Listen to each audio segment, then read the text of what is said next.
Okay, everyone. The next step is to start actually modifying here, right? So, rapid prototyping now. We want to do a whole bunch of these really, really fast. So that means that we typically want to stay with the same command for as long as possible before we change commands. So I'm going to quickly lock the reference. Then I'm going to go to forms. Well, actually, no. Let me unlock the reference and scale it up first, because I want them all to be proportional to one another. I don't want to scale them individually. So let's just say, for argument's sake, I'm going to approximate that this is going to be my 100 or 1,000 square foot footprint. And everything else is just going to scale up to size around that being 1,000 square feet. So if the proportion is sort of kind of square, roughly square, I'm just going to scale one of those edges up to 100 feet, which, if it's approximately square, will approximately give me 1,000 square feet. So I'll just grab it and do scale. And then I go from the origin point in the top left, and I pick a reference point along the edge that I want to resize to a new number.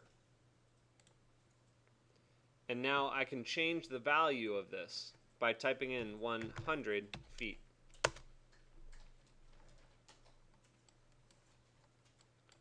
And if you want, you can move it over toward the site. And I kind of just want to 100 feet. That seems. That really needs to be 1,000 square feet. Hold on. Yes. Ooh, that's big.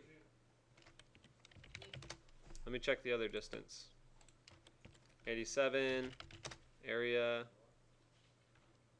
Nah, don't worry about it. Well, I guess that's what we got to work with, right? So if that's about 100 feet, we're going to start folding it in from there and trying to make it work on the site. I guess that's the challenge. That's bigger than I thought on the site. Anyway, so now we lock, and it's rapid prototyping time, right? So if I'm going to make surfaces that are going to get chopped, I'm going to do all 6 surfaces really fast. You could either just draw them all and keep hitting enter, 1 point, next point, enter, 1 point, next point, enter, 1 point, next point, or you could draw one surface and copy it 6 times, or you could draw one surface and do an array. For me, I like to, unless it really needs to use the array command, if it's anything from like, 2 or 3 to even up to sometimes 8 to 10, I just copy it because it's a little bit faster than dealing with all the commands that you have to input for array. So forms, I'm going to basically just do a 4-point plane, and I'm going to go from point, point, point, point. Got my surface. I'll select it and say copy, and I'm just going to go from 1 point to the next point 6 times. And that's it. So you've got all of your surfaces right there. Let me switch back to wireframe. Right, so pretty quick. All 6 of them are built. The next one would be the modifiers. So I just draw lines essentially, and so these are a little bit different because some of them are at weird angles. What we do know, or at least what we can assume, is that all of these strips are the same width. So for me, I think the fastest way to stick with the same command all at once is to draw my straight vertical lines first, and then go back for the other custom ones. So I'm going to draw all the vertical lines. I'll just copy this now and use my base point. There, there, there, there, and then down here, right there, right there, whoop, and another one here, and another one there. Okay? So after that, it's just a whole bunch of tilted lines, essentially. So I'll just do those individually. I'll start the line command again, go from this point to that point, enter again, this point, that point, enter again, this point, that point, again. Oop, made a mistake. Control Z.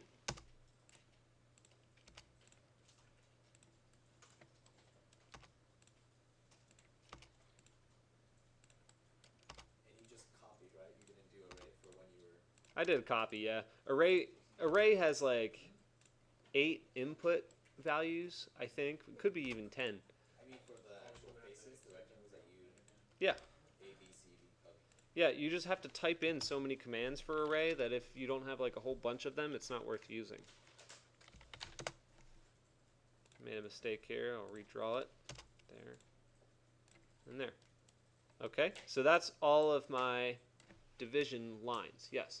I accidentally reopened it like 3 times, but the sidebar never popped up. Weird. Okay, just maybe shift to a new computer. That's not something I can fix. It's a network issue. Okay, so I'm going to pause the video here, and I'll jump into the next part soon, but I want to make sure that you guys are keeping up with me with all this rapid prototyping stuff.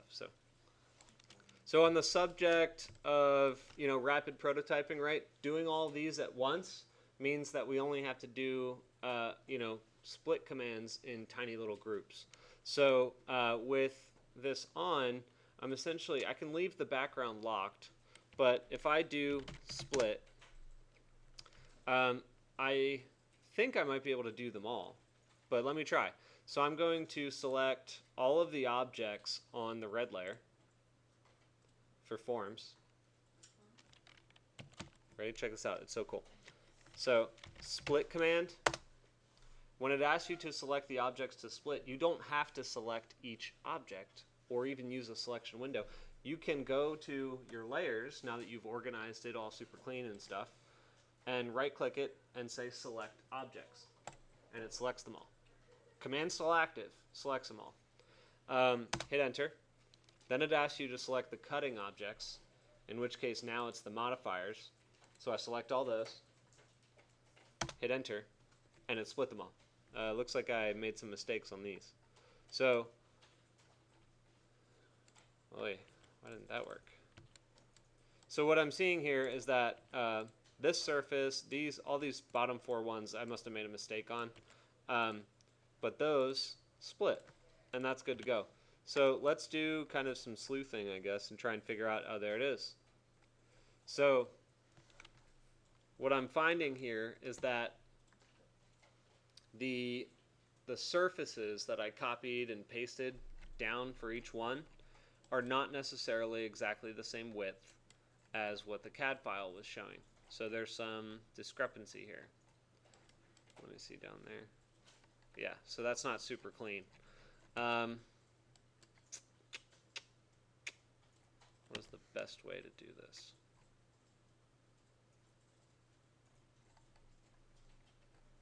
That one was fine. So it looks like this one was the problem child here. I wonder if extend will work. Let's try that. Extend.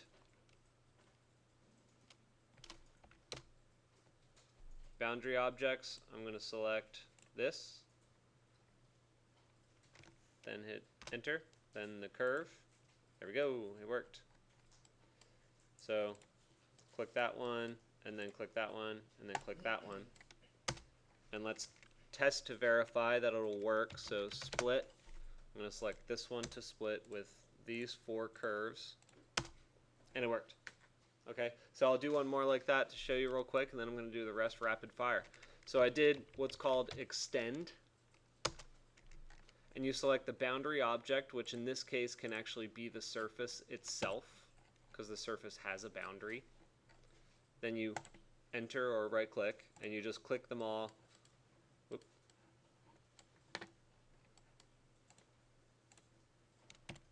Sorry, I messed that up. Surface, enter, and get that one, and get that one, and then split.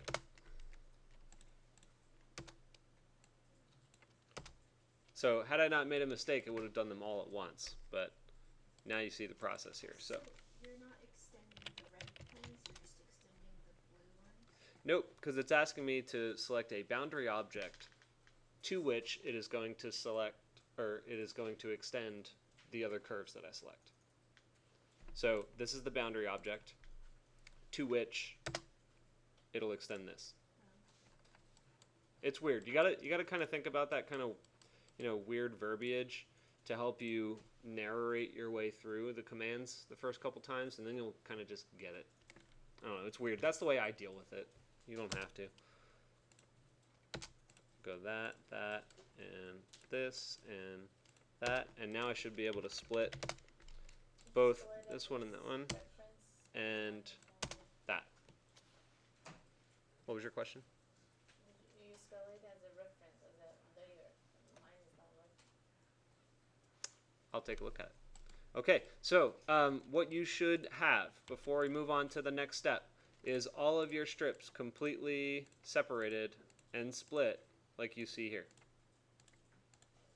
I'll be around to answer questions, unless you have any overarching sort of concept questions now. Okay.